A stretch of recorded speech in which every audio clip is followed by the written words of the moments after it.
Hello everyone, welcome back to my channel. तो आज हम करने वाले हैं बाइनोमियल डिस्ट्रीब्यूशन का न्यूमेरिकल और इसको हम स्टडी करने वाले हैं। 6 नंबर ऑफ ट्रायल है, तो हमने ये देखनी है कि 4 या 4 से ज़्यादा कितने हेड आने की पॉसिबिलिटी है। तो उसका जो एक्सपेंशन है उसका क्वेश्चन इस तरह से, एक्सपेंशन किस तरह से होती है। For example Qn plus Cn1 Qn-1 P plus number of trial n, number of trial second Qn1 P so on. यहाँ पे आपके पास सेकेंड ट्रायल है, आपके पास सेकेंड आ जाएगा, आपके यहाँ पे फर्स्ट ट्रायल था, ये आपका 0 नंबर ऑफ ट्रायल है। सो इस तरह से आपकी एक्सपेंशंस बनती है। अब बात आ जाती है कि आपके पास फर्स्ट आपका Qn है, तो आपके पास Q फेलियर माना जाता है और फेलियर किसके बराबर है 1 माइनस P, एंड P अगर सक्सेस माना जाता है तो आप सक्सेस प्रोबेबिलिटी 6 है, तो आपके पास Q की प्रोबेबिलिटी 1 माइनस 6 यानी 5 मानी जाएगी।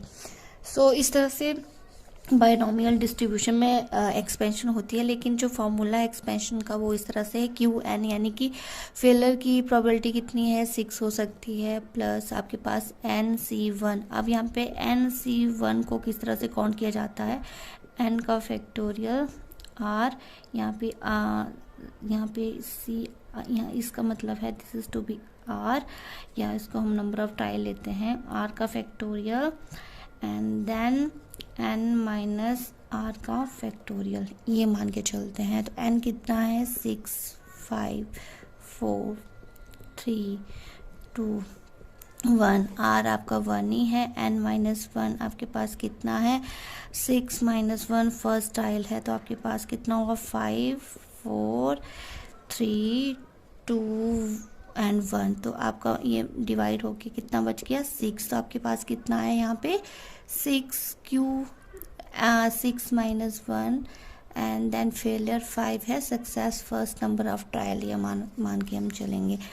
उसी तरह से आपके पास जो सेकंड ट्रायल है वो हम करेंगे, तो NC2 यानी कि 6C2 मान के चलेंगे। तो यहाँ पे आपके पास n नंबर ट्रायल 6 है, r आपके पास 2 है, तो n factorial r factorial n minus r factorial किसके बराबर है 6 4 3 2 मल्टीप्लाई बाय 1, और r आपका कितना है 2 है, तो 2 का factorial 2 multiply by 1 and 6 minus 2 किसके बराबर होते हैं 4।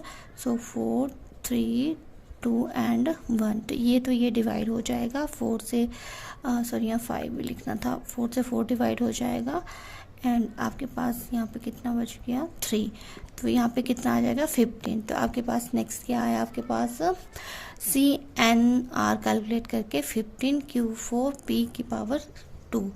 देन आपके पास जो है वो नेक्स्ट है आपके पास NCR यानी कि नंबर ऑफ ट्रायल आपके पास 6 है, ट्रायल कौन सा है थर्ड ट्रायल है, तो आपके पास कैसे बनेगा 6 5 4 फैक्टोरियल 2 1, r कितना है 3 3 2 1, 6 और 3 कितने होते हैं 3 माइनस 3 करना है, तो ये 3 बचेंगे, 3 का फैक्टोरियल 3 2 1।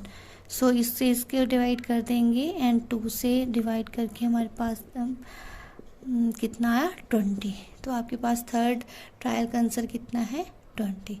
और उसी तरह से आपके पास सो ऑन आप करके देखोगे तो इसी तरह से ये क्वेश्चन की प्रोबेबिलिटी आएगी। नंबर ऑफ सक्सेस 6 है, फेलियर यहाँ पे 6 है, तो इसी तरह से आपका ट्रायल करते रहेंगे, और ट्रायल कितने करने हैं 6 करने हैं।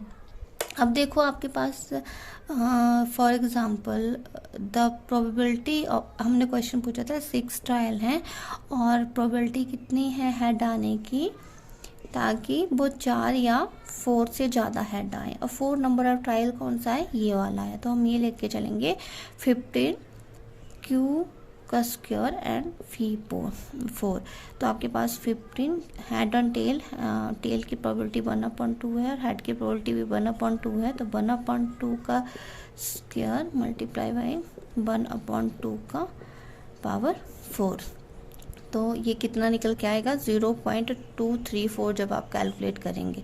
तो ये तो हो गया कि अगर हेड 4th टाइम पे आता है, 4 बार आता है, तो कितनी प्रोबेबिलिटी है कि 6 टाइम टॉस करने पर 4 आए, तो प्रोबेबिलिटी है 0.234। उसी तरह से 4 से ज़्यादा हेड आने की प्रोबेबिलिटी कितनी हो सकती है कि 4 से ज़्यादा हेड आए।